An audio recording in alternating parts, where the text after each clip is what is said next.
Well, hey there, everybody. Welcome back to the channel. Thanks for hanging out with me again today. The Lunchbox Evo finally arrived. So we're going to get it built and go through the typical build montage of it. It won't be a live build. I don't do that sort of stuff. But you guys will get a start to finish photo montage of the whole thing coming together, and then we'll come back and talk about it. There are quite a few pictures, so I kind of shortened them up a little bit, save a little bit of time, but took a lot of pictures because there was a lot of new steps in here, and we'll kind of talk about that in a minute. So enjoy the build montage, and I'll be right back.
Alright guys, so here is the finished product.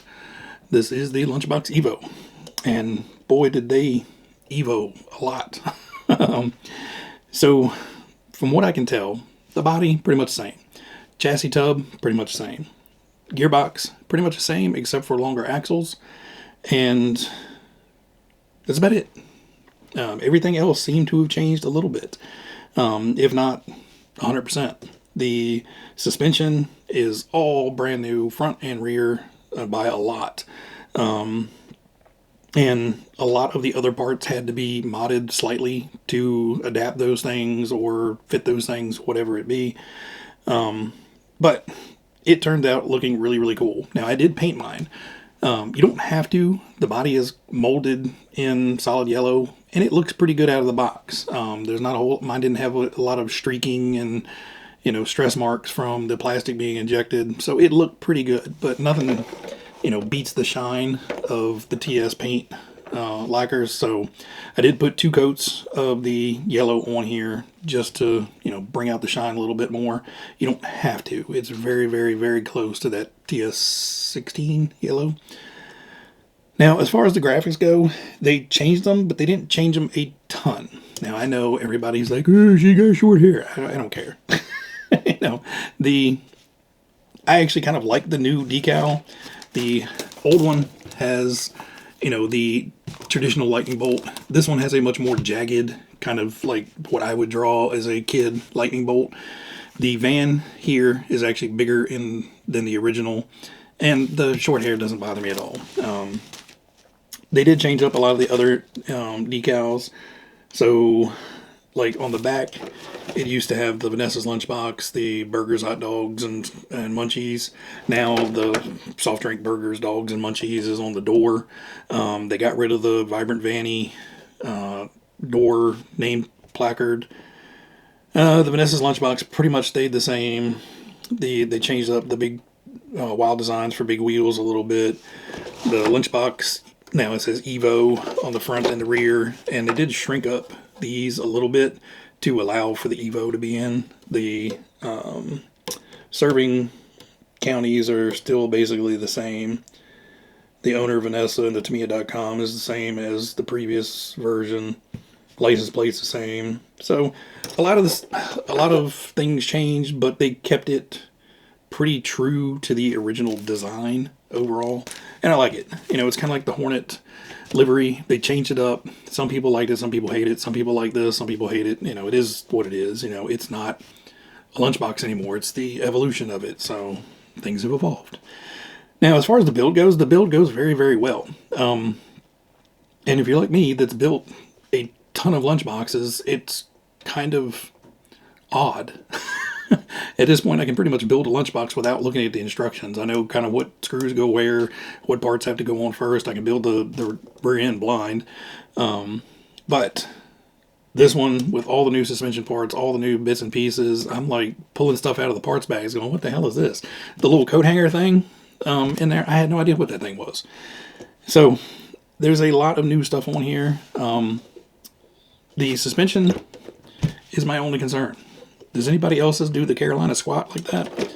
Now, I am going to run it, not today, unfortunately, because we got a lot of thunderstorms last night. The grass is still soaking wet. I just went out there and checked. So, still too wet to go out for a run. But the front seems to, you know, it settles, but the rear doesn't want to come up at all. I've got the two largest spacers on the rear shocks, and I'm assuming once it's running, you know, the rear end's bobbling about and everything, it will lift itself back up. But just, you know, doing a bench test, it always leans backwards. Overall, it's just a really, really fun build. Like I said, it was very odd and fun to do a new version of it. All the different ways that they did the suspension parts, the rear end works really well. Now, I will give you guys a tip. When you are putting the lower trailing arms basically on, they're very interesting. So you have a ball stud that pops into the arm, and then you have a screw that goes through the ball stud, and then that ball stud and screw gets screwed into the rear suspension pivot and the suspension arm back here. That can be frustrating because this whole rear end is just flopping around. You have no shocks on it, no nothing, and you're trying to get those screws lined up. I found if you get it into the pivot first, it's a whole lot easier to maneuver the axle and get that bolt in than it is the other way around. I did it the first way, and I was fighting to get that screw started in there. The other thing is, Andy mentioned it in a short, but these axles are actually a little bit longer than the standard axles. So you have a little small spacer. It's somewhere between a 6 and an 8 mil spacer. I'm not 100% sure. But basically, the spacer goes on, then you put the cross pin in, and then your hub connectors go on, then the wheel, then your wheel nut. It will go on if you just put the cross pin in and the hub and then your wheel nut. But the problem is there's nothing there to keep the bearing from walking out of the axle tube. So that little spacer goes in between the bearing and the cross pin and keeps it from, you know, wandering out. And then your rear end, your axle is kind of balling around. The only thing I did different to mine out of stock is it does have a Sport Tune motor in it now, just because I wanted to ride some wheelies. And I did do chrome all the way around everywhere that's supposed to be black, all this stuff back here is supposed to be painted in black before we put the decals on. I just did that with chrome paint pen. It kind of snazzes it up a little bit. Not a big difference overall in the look. I just like it with the, chrome window surrounds and side windows and, just a little bit of fancy.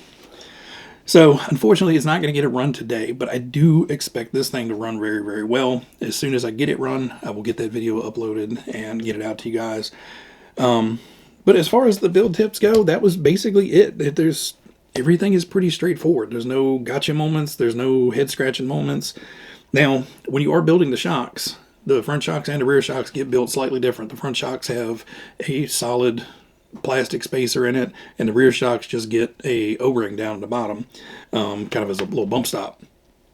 But the firmer springs go on the front, and the very, very soft springs go on the rear. And I think that's, somewhat of the squat we've got going on. But it's one of those things. Tamiya knows what they're doing. I'm just not second guessing it. I'm just going to run it and see how it does. Oh, one tip I do want to give you guys. In the instructions, it basically tells you to mount the ESC right dead in the middle of the tub on the back side. Shift that over as far as you can to this side of the truck. Because mine, I put it smack dab in the middle. I'm going to have to take the body back off and shift it over because my plug doesn't quite come down far enough to where you can get in there and plug it in easily. Without taking the body on and off. And this one doesn't have body pins anymore. You've got screws holding it on. So shift it over all the way to this side so your leads are as long as they can be. Plus it'll give you a little bit more room because your motor leads come out and they have to cross over here to get to your motor. Just a little tip there just to make it so you can plug it in a little bit easier. Sorry if I keep rambling on. I keep remembering little things that I did. The switch, it is mounted onto the chassis now. Now, these are the 1060s. Granted, they give you the longer switch extension, but for some reason, I guess they couldn't talk Hobby Wing into putting a Tamiya style switch on it. And it is a little disappointing that they modified all of this to be absolutely modern, and they knew the 1060 was going in, but they didn't make it so the 1060 switch worked anywhere. So what I did is I put two little niches in the edge of the switch housing. Right where the switch goes left and right. On each end of that, I just took the hobby knife and just put two little tiny cuts.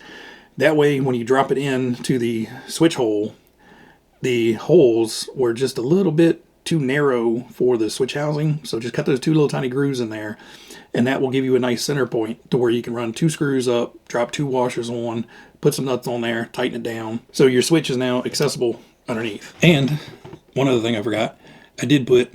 where the hell did the switch go?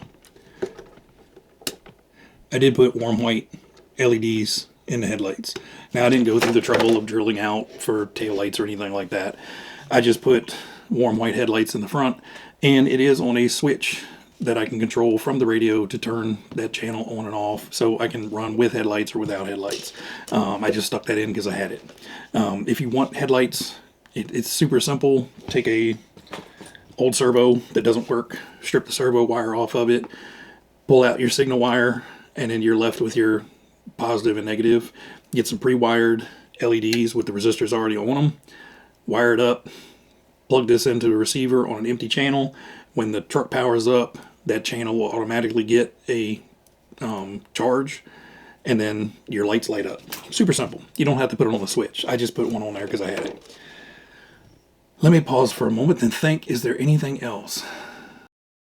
No, I can't think of anything. So I think at this point, we're going to call it quits for today.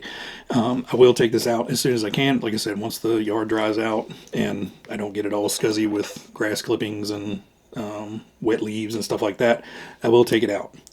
Anyway, guys, everybody out there, as always, you guys be happy, be healthy, be safe. I will end this off with some pictures of it out there sitting out in the yard. Hope you guys have a great weekend, whenever this comes out or whenever you're watching it. Everybody take care. See you.